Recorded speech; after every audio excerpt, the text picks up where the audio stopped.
My Lord and my God, I firmly believe that you are here, that you see me, that you hear me. I adore you with profound reverence. I ask your pardon for my sins and the grace to make this time of prayer fruitful.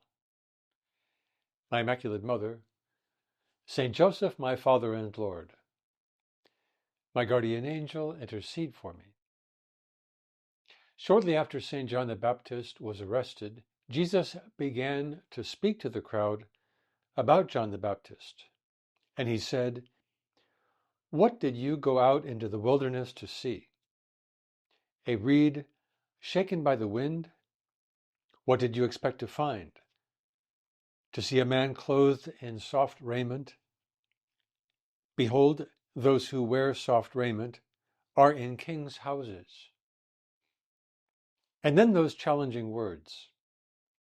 From the days of John the Baptist until now, the kingdom of heaven suffers violence, and the violent are taking it by force. From the earliest days, those words have meant, this is war, meaning that the kingdom of heaven belongs to those who are determined to take heaven by storm through perseverance, through unceasing prayer, through discipline, through doing violence to sin rather than slumbering. The fact is that God delights in being conquered by our forceful pursuit of him. Jesus, we really want to flame on and remain on fire. No more bursts of enthusiasm followed by sputtering and then nothing. Consider what St. Josemaria says in the very first chapter of The Way, the chapter on character. In number 11, he says, willpower, energy, example. What has to be done is done without hesitation, without more worrying.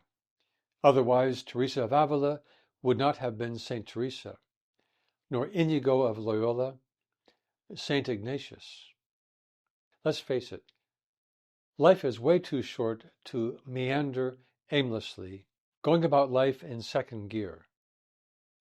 A university professor recently observed, without a sense of urgency, you will postpone all kinds of important things that bring the most meaning to life, like developing your spiritual life, appreciating beauty, spending more time with loved ones.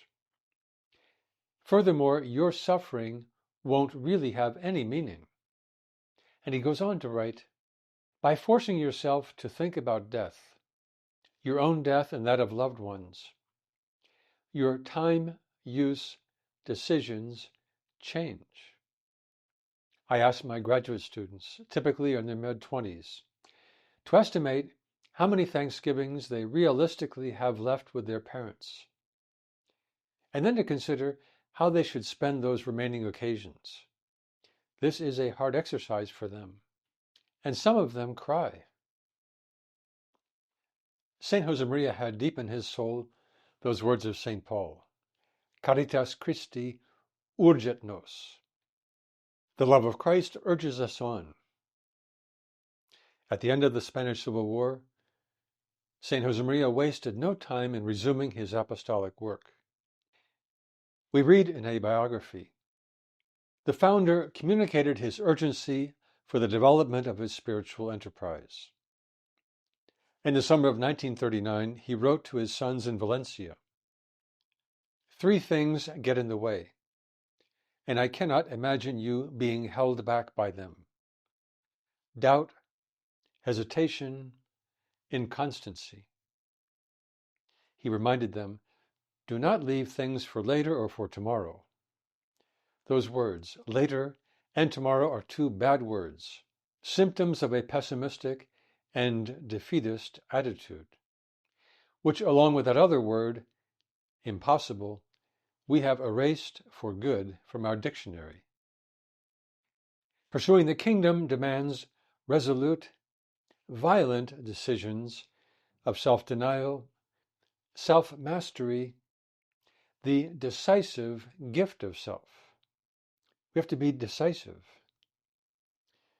You will be amused by the story of a bishop, good friend of ours, who at the time was in charge of a remote diocese. He told us how he had finally found a plot of land that would have been perfect for a new chancery. A month later, he went to put in a bid for the purchase, only to discover that a Swiss mining company had beat him to it. He returned to his office and said piously to his secretary, "Well, I guess it's just a sign that it was not meant to be." The secretary responded, "No, Bishop, it's a sign that you waited a month to submit the bid." A big enemy of taking heaven by storm is going about our spiritual life half-heartedly and inconsistently. What a terrible thing to be distracted by trivial pursuits. Consider this back and forth that someone had with ChatGPT recently. The question posed to ChatGPT was, if you were the devil, how would you destroy the next generation without them even knowing it? And the answer, incredibly, was, I would not come with violence. I would come with convenience. I would keep them busy, always distracted. I would watch their minds rot slowly, sweetly, silently. And the best part is, they would never know it was me. They would call it freedom. So where do we need to be violent? Well, in the first place, our plan of life, our life of prayer. We have to know how to go on the attack, to flee passivity, to flee giving up way too easily with regard to any of our rendezvous with Jesus. Hopefully by now we have sprinkled throughout the day different meetings with him, with you, Jesus. The time of morning prayer, the rosary, spiritual reading, the Mass whenever possible. When it comes time for any one of those acts, and something else suddenly pops into our mind, we have to say, no, I have an appointment with the King of the universe, with you, Jesus Christ. It's so important that we be violent in our work, meaning working with diligence, with concentration, punctuality, finishing things, focusing on those things that are the most important. You most likely do not remember at all a show from the early days of TV. It was a show that involved a character, a beatnik, whose name was Maynard G. Krebs. Every time Maynard heard the word work, his eyes would bulge, and he would shout out in a high-pitched, squeaky voice, "Work!" And then he would suddenly become scarce or even faint. I doubt that any of us comes anywhere near that. But we have to have this spirit of attacking our work with passion. We have to know how to do violence to ourselves, giving ourselves a hard time at the end of the day, when so many people have a problem resisting looking at their phone and staying up way past their bedtime. One way to do violence is to ask Santa for a personal safe, a small box a little bit larger than a smartphone, in which you can place your phone, lock it, and then have absolutely no way to access the phone until a preordained time the following morning. We have to be ready to do violence in our own personal apostolate, taking risks, breaking through what you could call the chicken barrier.